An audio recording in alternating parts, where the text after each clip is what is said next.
Muy buenas tardes, hermanos, bienvenidos a un nuevo culto virtual.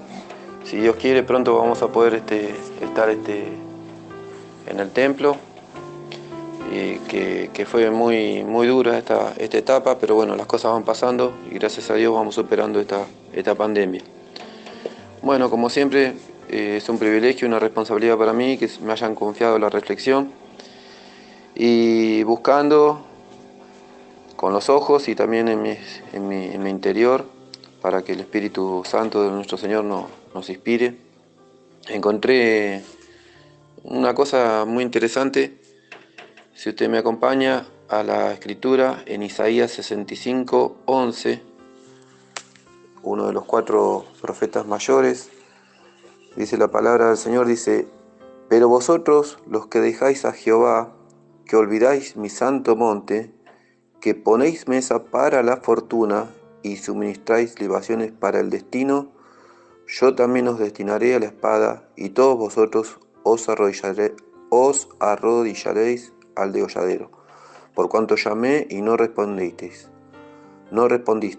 hablé y no oísteis, sino que hicisteis lo malo delante de mis ojos, y escogisteis lo que me desagrada. Amén, Señor. Bueno, yo no sé si usted lo escuchó bien, a mí me llamó mucho la atención esto de la fortuna y el destino. Y están en la versión de la Reina Valera, obviamente estuve investigando otras versiones también, están puestas con mayúsculas. Y no suenan, ¿no? Fortuna y destino y todas las publicidades, todo lo que nos han llenado la cabeza durante años y años sobre estos dos aspectos, ¿no? Fortuna y destino. Pero acá, en la Biblia, están nombrados por el profeta Isaías como dos deidades, dos demonios de los babilónicos que los hebreos de aquellos tiempos habían adoptado las costumbres de presentar sacrificios a estas dos deidades, Fortuna y Destino, que eran deidades, demonios adorados por los babilónicos, que fueron pasando de generación en generación y en toda la zona, hasta que estos hebreos también les rendían culto. Y fíjese cómo les rendían culto. Si me acompaña, más adelante dice en el versículo 2 del mismo capítulo, dice el Señor: extendí mis manos todo el día a pueblo rebelde, el cual anda por camino no bueno, en pos de sus pensamientos. Pueblo que en mi rostro me provoca de continuo a ira, sacrificando en huertos y quemando incienso sobre ladrillos, que se quedan en los sepulcros y en lugares escondidos pasan la noche, que comen carne de cerdo y en sus ollas hay caldo de cosas inmundas, que dicen: estate en tu lugar, no te acerques a mí, porque soy más santo que tú. Estos son humo en mi furor, fuego que arde todo el día. ¿Qué le parece? Más adelante dice, el 7 dice: por vuestras iniquidades, dice Jehová, y por las iniquidades de vuestros padres juntamente, los cuales quemaron incienso sobre los montes y sobre los collados me afrentaron, por tanto yo les mediré su obra antigua en su seno. Bueno, sabe que siempre digo yo que lo más importante es la salvación, ¿no? Pero en este camino de la salvación está bueno aprender estas cosas. Y el Señor creo que me llevó, como siempre que estoy investigando para la responsabilidad del mensaje, a estas cosas, ¿no? Y yo lo relacioné, aparte de sorprenderme, con esto de la fortuna y el destino, estos dos dioses que adoraban estos hebreos, y que venía de la raíz babilónica. Usted sabe que Babilonia en la Biblia, para hacerlo corto y conciso, es todo lo malo, todo lo contrario a nuestro Dios. Y fíjese que en el versículo 6 y 7, yo lo siento, lo interpreto como es lo que nos enseñaron mal, las tradiciones de nuestros padres que nos enseñaron este tipo de sacrificios. Usted me dirá, de sacrificios de honras que se le daban a estas deidades. Usted dirá, pero yo nunca hice eso, ¿cómo voy a honrar a Fortuna y Destino? Bueno, investigando, ¿sabe usted que Fortuna y Destino eran estos dos demonios babilónicos a los cuales se les rendía culto? ¿De qué manera? Se buscaba un lugar abajo de un árbol, se llevaba un cerdo, se esperaba la noche, bebiendo, comiendo una previa a la gran comida, y se rendía culto a los muertos, se buscaban respuestas, se consultaba el cielo, y al otro día se comían el cerdo que habían asado. Bueno, ¿le va sonando conocido todo esto? ¿Sabe cuándo era la fecha que se hacía eso? 24 y 25 de diciembre. Obviamente tenían otros calendarios, pero nosotros nos regimos por un calendario solar que tiene concordancia con los calendarios que manejaban los babilónicos, luego los hebreos, luego los romanos, que adoptaron las costumbres cristianas, entre comillas, y después los católicos, que aquí nos enseñaron a la mayoría de nosotros. Yo no sé si a ustedes sorprende, a mí me sorprende tantas coincidencias, y que el Señor, buscando un poquito, ¿no es cierto?, en la Biblia nos enseña este tipo de cosas. Como ya dije, lo más importante es la salvación, pero convenga conmigo si no es bueno aprender este tipo de cosas. Fortuna y destino están en la Biblia, están en el capítulo 65 de Isaías, en el versículo 11, y los nombra como dos dioses babilónicos a lo cual la gente le rendía culto el 24 y el 25 de diciembre. ¿Le suena conocido? ¿Le suena conocido haber hecho eso? La noche del 24, preparar la comida. La noche del 24, estar en un lugar oscuro, pasar la noche, y el 25, seguir festejando con lo que cocinamos el 24. ¿Le suena conocido? Bueno, esas son las tradiciones que muchos de nuestros padres nos heredaron y nos enseñaron mal. Bendito sea Jehová, bendito sea nuestra roca, bendito el Señor Jesús, que nos enseña este tipo de cosas, ¿no? Que a conocer este tipo de cosas, a reprimirlas y tratar de no hacerlas más. Porque esto de la fortuna y destino, obviamente eran honras, eran glorificaciones que hacían esta gente para que la fortuna y el destino le fueran propicios, ¿no? Y la Biblia dice y explica que nuestra suerte, si es que existe la suerte, es decisión de Jehová, es decisión del Señor. Si me acompaña, fíjese lo que dice en el Proverbio 16, versículo 33.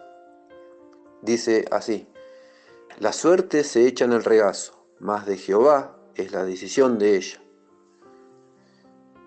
Amén, Señor. La suerte se echa en el regazo quiere decir que está echada, que está, es algo que está, ¿cómo se dice? Está dispuesto.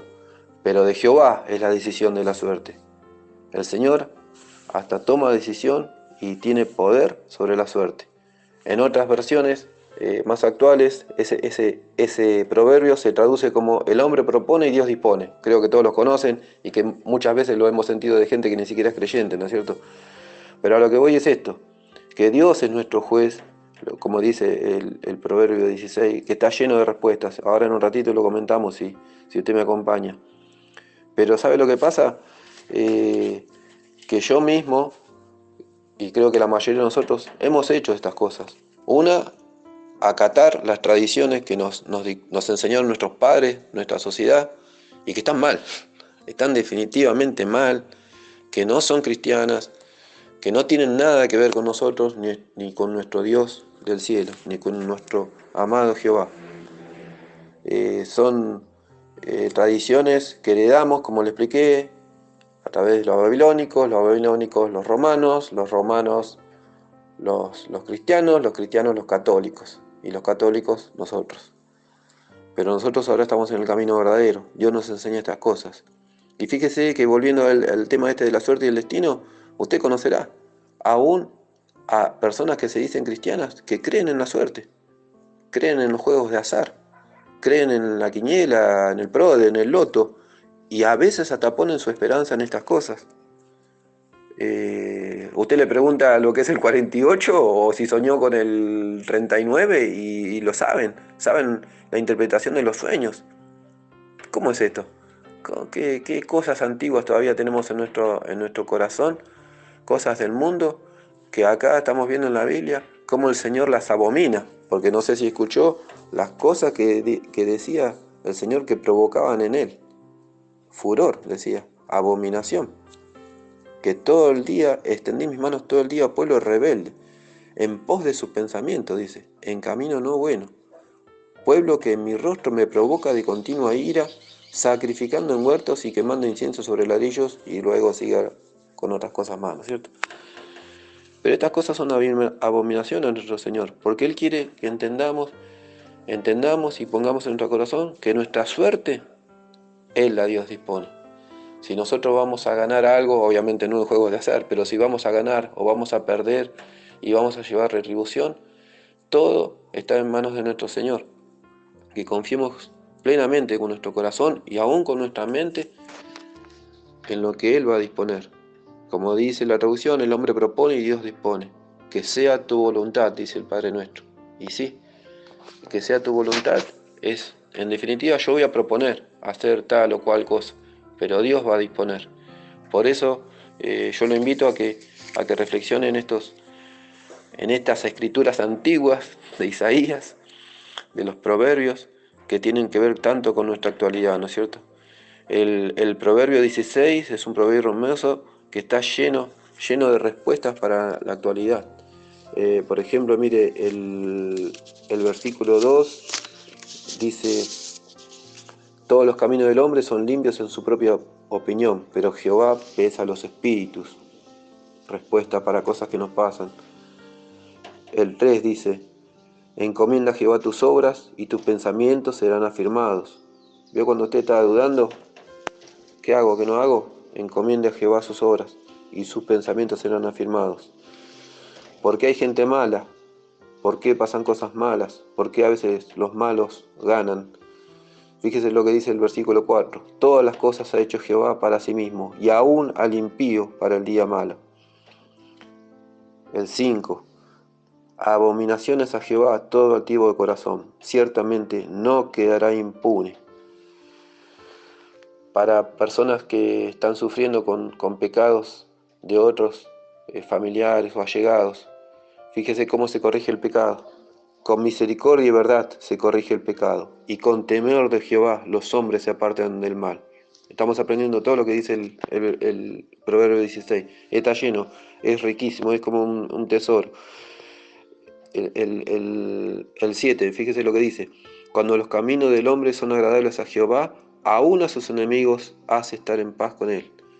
Eso, ¿quiere que le cuente una cosa? Lo viví en carne propia en estos días que yo estoy con una persona que me decían que era el peor jefe de la zona en mi trabajo, y yo se lo encomendé al Señor.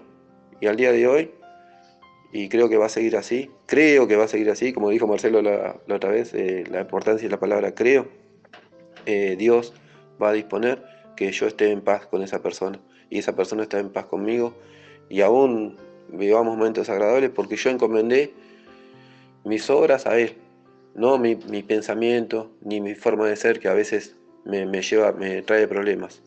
Y que aun que las personas que pueden ser problemáticas estén en paz con nosotros, porque encomendamos nuestros caminos a Jehová, a nuestro Señor. El Proverbio 16 sigue diciendo cosas como, por ejemplo, en el versículo 16, cómo no ser pobre. Dice el versículo 16: mejor es adquirir sabiduría que oro preciado, y adquirir inteligencia vale más que la plata. ¿Qué le parece? Usted adquiere sabiduría cuando lee la palabra, usted adquiere sabiduría cuando encomienda sus obras al Señor, adquiere sabiduría cuando dedica tiempo a la oración, a la meditación de una palabra, cuando pone por obra los dichos, los preceptos de nuestro Señor. Eso es adquirir sabiduría, y el Señor promete que eso va a ser más valioso que el oro y que la plata. ¿Cómo va a ser pobre usted? ¿Cómo voy a ser pobre yo?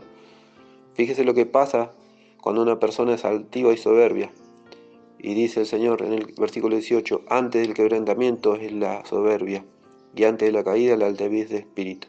Mejor es humillar el espíritu con los humildes que repartir despojos con los soberbios. El 20, el entendido en la palabra hallará el bien, y el que confía en Jehová es bienaventurado. Y está lleno de cosas hermosas. El 21, el sabio de corazón es llamado prudente, y la dulzura de labios aumenta el saber. ¿Usted quiere conocer más? ¿Usted quiere saber más? Sea dulce de labios, es promesa del Señor. Manantial de vida es el entendimiento al que lo posee, mas la erudición de los necios es necedad. Y así, el corazón del sabio hace prudente su boca y añade gracia a sus labios. Está lleno de consejos para nuestra vida actual. ¿Usted está enfermo? Fíjese lo que dice: suavidad al alma y medicina para los huesos son los dichos suaves. ¿Qué le parece? Como muchas otras partes de la Biblia que encontramos que lo que decimos, nuestra palabra, tiene poder sobre nuestro espíritu y aún sobre la salud de nuestros cuerpos. Y así que yo le propongo que hoy, quizás si usted se enteró de estas cosas, lo revise, lo medite, vea si son así, escudriñe la palabra, como la otra vez dijo Marcelo, ¿no? Para no afirmar conmigo lo que digo, sino que afirme lo que dice la palabra, de las cosas que nuestros padres nos enseñaron mal, de lo perverso que es la fecha esa, 24 y 25 de diciembre, y que encontremos de la manera de no afrentar a nuestro Dios. En esto de la suerte, de la fortuna y el destino, que son abominaciones a nuestro Señor, como lo acabamos de leer.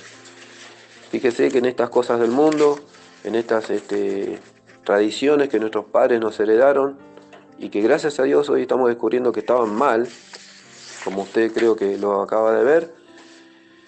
Fíjese lo que dice el Señor, para los que dicen que estas cosas son del Viejo Testamento, lo que dice el Señor en la carta del apóstol Juan, en primera de Juan 2:15. El Señor dice: no améis al mundo ni las cosas que están en el mundo. Si alguno ama al mundo, el amor del Padre no está en él, porque todo lo que hay en el mundo, los deseos de la carne, los deseos de los ojos y la vanagloria de la vida, no proviene del Padre, sino del mundo. Y el mundo pasa y sus deseos, pero el que hace la voluntad de Dios permanece para siempre. Amén, Señor. Es gloriosa la palabra del Señor. Y fíjese lo que dice: que los que aman el mundo son enemigos del Señor. Los que deseamos muchas veces, y yo siempre digo que fui el primer equivocado en esto, las cosas que entran por los ojos, las cosas que entran por la carne, por nuestra humanidad, y la vanagloria de la vida no proviene del Padre, sino del mundo, y el mundo va a pasar y sus deseos. Pero nosotros que tratamos de hacer la voluntad de Dios con nuestros errores, con nuestros pecados, con nuestras limitaciones, dice que vamos a permanecer para siempre. Amén. Porque la voluntad de Dios permanece para siempre. Y Dios quiera que cada vez más, aunque permanezcamos en el mundo, como dijo el Señor, que estamos en el mundo, pero no somos del mundo, podamos hacerlo realidad. Y que cuando Él vuelva, nos encuentre firmes, sabiendo estas cosas. Y como siempre digo, lo más importante es la salvación. Pero también aprender este tipo de cosas. Dios le bendiga, hermano. Dios lo inste, lo anime a revisar la Escritura y a confirmar con la ayuda del Espíritu Santo dentro de su interior si estas cosas son así. Un abrazo en Cristo. Dios le bendiga mucho.